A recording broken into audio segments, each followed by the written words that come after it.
तो हम लोगों ने लास्ट क्लास में हाइपरबोला में क्या सीखा था। जैसे y equal to M X plus C एक लाइन है और हाइपरबोला का equation x square upon A square minus Y square upon B square equal to 1 given है।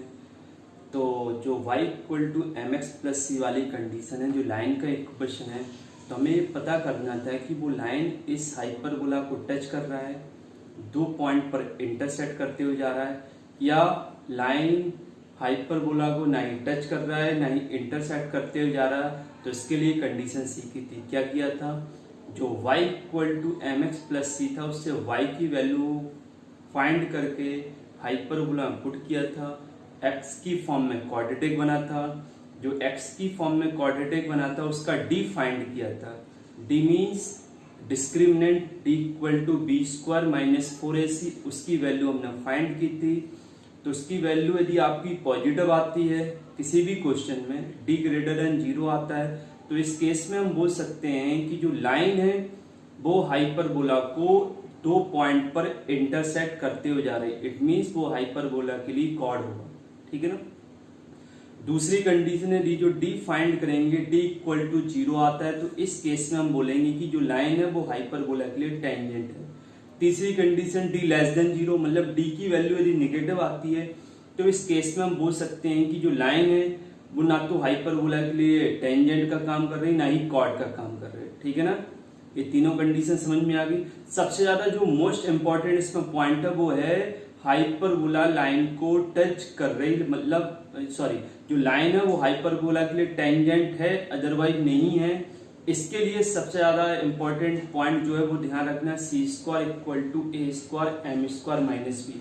और सबसे ज्यादा इसी पॉइंट का क्वेश्चन में यूज किया जाता है। कभी कभी क्वेश्चन में लिख देता है कि लाइन हाइपरबोला के लिए टेंजेंट है, प्रूफ करना है, तो C square equal to A square M square minus B square के अकॉर्डिंग हम प्रूफ कर देंगे। कभी कभी क्वेश्चन में कोई लाइन हाइपरबोला के लिए टेंजेंट है तो कुछ कंडीशन फाइंड करनी पड़ती है या कोई वैल्यू फाइंड करनी पड़ती है। तो दोनों ही केसेस में हम अप्लाई करेंगे C square equal to A square M square minus B square. C और एम मिलता हमें लाइन से, जो भी लाइन गिवन होगी उसको y equal to M X plus C की फॉर्म में लिखेंगे, तो जो x का कॉफिशिएंट है वो m देगा और जो कांस्टेंट है वो c देगा। और जो a स्क्वायर बी स्क्वायर की वैल्यू है, इट मींस a और b की जो वैल्यू है वो हाइपरबोला से मिलेगी। आज सीखते हैं कि टेंजेंट का इक्वेशन कैसे फाइंड करते हैं किसी पॉइंट पर, ठीक है। जैसे हमने कहा है a है हाइपरबोला,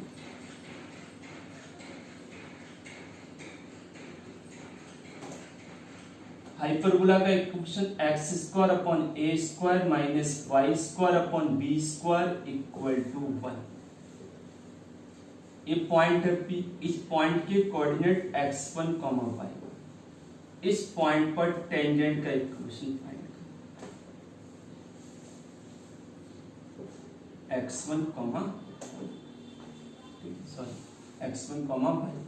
तो Px1, y1 हमें एक कोई पॉइंट गिवन होगा और उस पॉइंट पर हाइपरबोला के टेंजेंट का इक्वेशन कैसे फाइंड करते हैं वो सीखना है।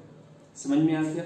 तो किसी पॉइंट पर हम हाइपरबोला की बात नहीं कर रहे हैं, कोई भी 2 डिग्री वाला कर्व हो या कोई भी कर्व हो, यदि उसने का किसी पॉइंट पर टेंजेंट का इक्वेशन फाइंड करना है, तो ये जो कॉन्सेप्ट हम बता रहे हैं वो हर एक जगह अप्लाई होता है। x1, y1 पर टेंजेंट का इक्वेशन हमें फाइंड करना है। सबसे पहले जो हमारे पास कर्व का इक्वेशन गिवन है, वो कर्व कोई भी हो, सबसे पहला काम होता है उसका डिफरेंशिएट करना। क्या करना है, डिफरेंशिएट। आप डिफरेंशिएट करके dy अपॉन dx की जो वैल्यू है उसको फाइंड करो। सबसे पहला काम डिफरेंशिएट करो इसका, 2x upon A square minus 2y upon B square equal to dy upon dx equal to 0। अब dy अपॉन dx की वैल्यू हमें फाइंड करनी है, तो ये वाला टर्म उस साइड ले जाओ, minus 2y upon B square dy upon dx equal to minus 2x upon A square. Minus से माइनस कैंसिल हो गया और dy अपॉन dx की वैल्यू कितनी आई है, इधर 2 से 2 कैंसिल कर दो, एक्स बी स्क्वायर अपॉन 5, ठीक है ना। अच्छा अभी हम ये ड्राइव कर रहे हैं x1 y1 पर टेंजेंट का इक्वेशन। यदि जो फॉर्मूला ड्राइव होगा यदि वो आपको याद है तो अच्छी बात, नहीं है तो जो फॉर्मेट हम आपको सिखा रहे हैं, जो मेथड सिखा रहे हैं, इसकी हेल्प से किसी भी कर्व का पॉइंट पर टेंजेंट का इक्वेशन हम फाइंड कर सकते हैं। समझ में आ गया? अच्छा, तो हमने जो dy अपॉन dx, यदि हम किसी भी कर्व का डिफरेंशिएट करते हैं तो हमें dy अपॉन dx की वैल्यू मिलती है। अब dy अपॉन dx एक टाइप का स्लोप का काम करता है, तो dy अपॉन dx जिस पॉइंट पर निकालना, उस पॉइंट पर जो dy अपॉन dx आएगा तो उस पॉइंट पर जो टेंजेंट ड्रॉ करते हैं उसका स्लोप मिल जाता है। फिर से हमारी बात ध्यान से सुनो, यदि हम किसी कर्व का डिफरेंशिएट करते हैं, dy अपॉन dx की वैल्यू जो आती है वो एक टाइप का कर्व के लिए हर एक पॉइंट पर स्लोप का काम करता है। अब जिस पॉइंट पर हमें टेंजेंट का इक्वेशन निकालना है, टेंजेंट मींस एक लाइन, और लाइन का स्लोप या लाइन का इक्वेशन फाइंड करने के लिए स्लोप का रिक्वायरमेंट होता है। तो x1 y1 पर हम क्या करेंगे, dy अपॉन dx की वैल्यू फाइंड करेंगे। तो जिस पॉइंट पर dy अपॉन dx की वैल्यू फाइंड करते हैं उस पॉइंट पर जो टेंजेंट होता है उस टेंजेंट का स्लोप दे देगा हमें, ठीक है ना। तो हम x1 y1 पर dy अपॉन dx की वैल्यू फाइंड करेंगे, dy अपॉन dx और इधर x1, 5, तो क्या आ जाएगा, x1 b square upon 5 a square. तो x1 y1 पर जो हमें वैल्यू मिली है वो टेंजेंट का स्लोप कहलाएगा आपका, मतलब x1 y1 पर जो टेंजेंट हम ड्रॉ करेंगे उस टेंजेंट का स्लोप हमें मिल गया। समझ में आ गया?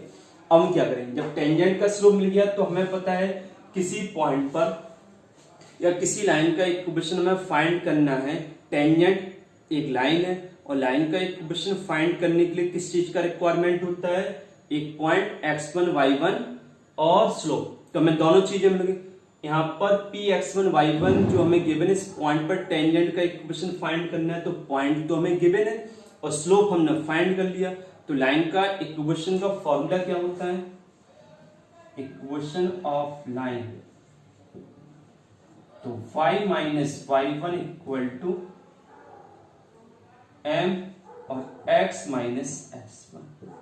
तो y माइनस y1 की वैल्यू कितनी है, y1 की value y1 equal to m कितना फाइंड किया, x1 b square upon 5 a square bracket में x माइनस x1। अब इधर y1 का इधर इंटू कर दो, उधर अंदर कर दीजिए, तो इधर आ जाएगा y1 a square minus y1 square a square x1 b square minus x1 square b square. अब ये दोनों टर्म इस साइड लाओ, या इसको उस साइड ले जाओ, इधर इसको ले आओ, तो ये कैसा आ जाएगा, x1 b square minus y1 a square equal to x1 square b square minus 5 square और a स्क्वायर। समझ में आ गया ना। अब हम क्या करेंगे, पूरे में a स्क्वायर b स्क्वायर का डिवाइड कर देंगे, तो x1 b square upon a square b square minus y1 a square upon a square b square equal to x1 square b square upon a square b square minus y1 square a square upon a square b square.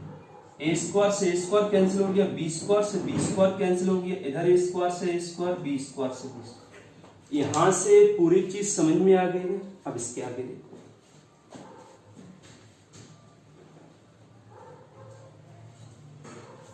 हम क्या करेंगे, हमारे पास क्या बचा है, x1 upon a square minus y1 upon b square equal to x1 square upon a square minus y1 square upon b square. अब हमारी बात ध्यान से समझना, जो x1 y1 है वो हाइपरबोला पर लाई कर रहे हैं। आपको ये पता है यदि किसी भी इक्वेशन पर या किसी भी कर्व पर कोई पॉइंट लाई करते हैं, वो पॉइंट उस कर्व के इक्वेशन को सेटिस्फाइड करेगी। इट मींस हमारे पास हाइपरबोला का इक्वेशन है x square upon A square minus Y square upon B square equal to 1। अब हमें पता है कि x1 y1 इस हाइपरबोला पर लाई कर रहे हैं, इट मींस x1 y1 इसको सेटिस्फाइड करेंगे। और सेटिस्फाइड का मतलब क्या है कि x1 y1 इस हाइपरबोला में xy की जगह हम पुट कर सकते हैं। तो इधर आएगा x1 square A square minus y1 square upon B square equal to 1।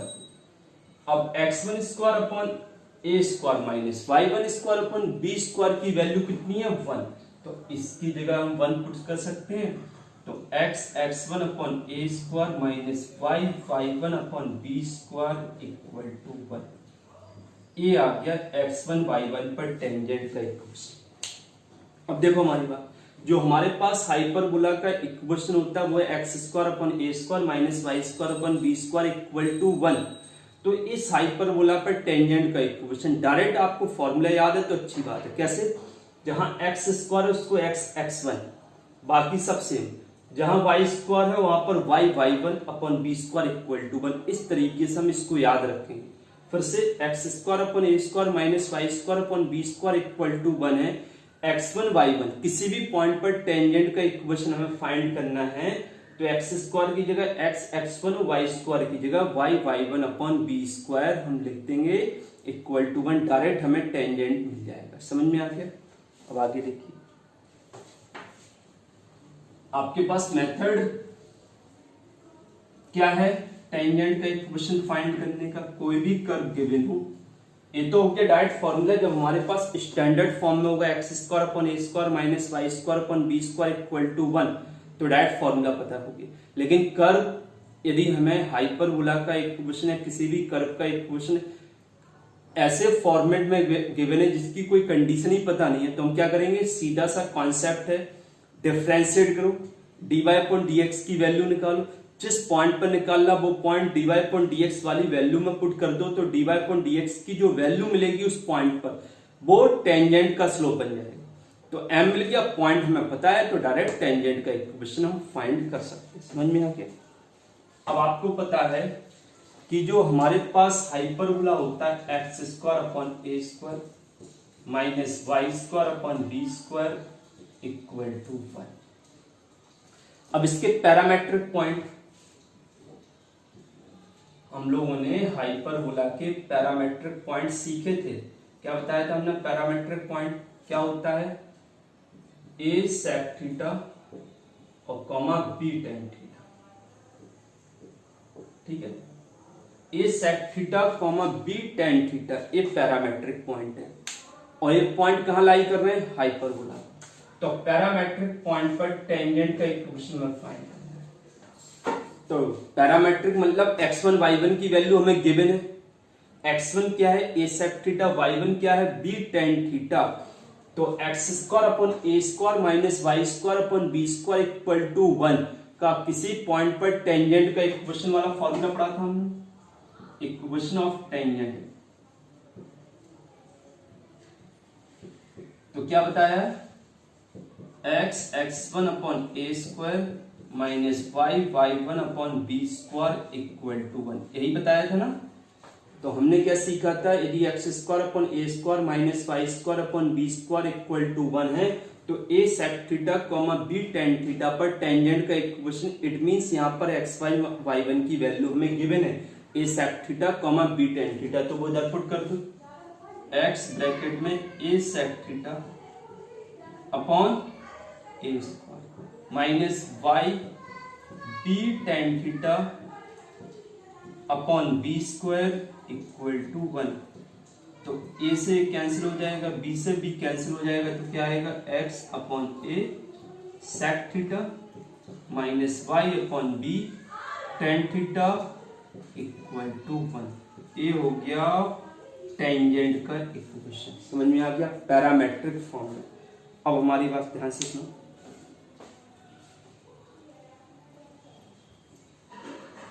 Clear? कोई प्रॉब्लम? अब ध्यान से समझना, जो चीज हम समझा रहे हैं उसको अच्छे से समझो।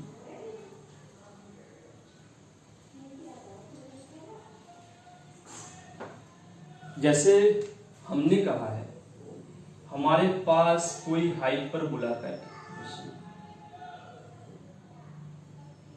ठीक है,